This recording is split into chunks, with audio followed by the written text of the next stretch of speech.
আমরা ভালো লাগছে যে এই দেশের প্রতিটা জায়গায় এসে আমার ভালো লাগছে। ঠান্ডা ঠান্ডা একটা কেমন মনে হচ্ছে একটা শান্তি গ্রামের গ্রামে একটা গ্রামের নিজের গ্রামে গেলাম এমন একটা শান্তি থেকে ঠিক এই মালদ্বীপে আসার পরে প্রতিটা জায়গা আমাদের টানি আমাদের শান্তি আমার মনে হচ্ছে একটা শান্তির গ্রাম। আজকে এই পবিত্র জুমার দিনে নামাজ পড়লাম। এটা আমাদের দেশে প্রেসিডেন্ট হোসেন মোহাম্মদ আশরাফ ওনার অবদানে ওনার থাকার অবস্থায় ঠিক না? তো খুব ভালো লাগলো আর কি যে আজকে নামাজ পড়লাম। আর সবগুলো মানুষের মধ্যে কোনো একটা হাহাকার নেই, খাই নাই নাই অস্থিরতা পেরেশান এরকম কোনো কিছু দেখলাম না, মানে কোনো রকমের ইয়া নেই।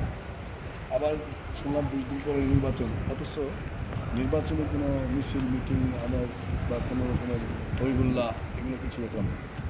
আজকে 2 দিন হয়ে গেলো, আসছি কালকে আসছে সকাল, আজকে আমি 24 বিশ্বাস হয়েছে না আরও বেশি আশাটি দেখে সেটাই। আমরা তো বিভিন্ন দেশে যাই, বিভিন্ন দেশে গেলে একটা একরকম এনভায়রনমেন্ট। এই জায়গাটা যেটা মনে হচ্ছে যে একেবারেই ঠান্ডা শান্তিপ্রিয় গাছ গাছালি সব কিছু মিলে মালদ্বীপটা খুব ভালো লাগার কারণটা মানুষগুলোকে একটা হতাশার মধ্যে দেখা যাচ্ছে, পরেশানি না। এটাও আমরা এই দেখেন ওই গ্যাসগুলা ভিউটা খুব সুন্দর।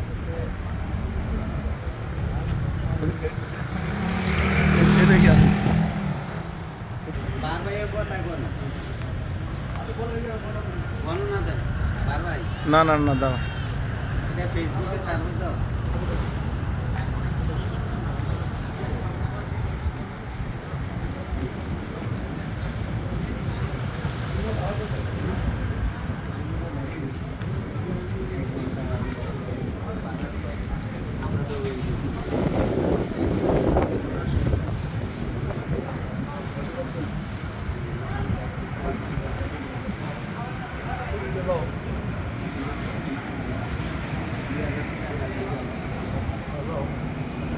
আমার নিয়ে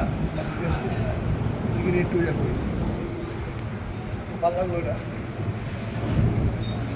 আমরা ভাড়া করে বারবার এই জায়গাটা সম্পর্কে বলেন। জায়গা আসলে আমি আজকে দীর্ঘ অনেক দিন যাবৎ থাকি, খুবই সুন্দর, মানে জায়গার পরিবেশ অনেক ভালো। এই জায়গার নাম হচ্ছে আর্টিফিশিয়াল বিচ ঝুমুরি পার্ক, এটার নাম হচ্ছে ঝুমুরি পার্ক।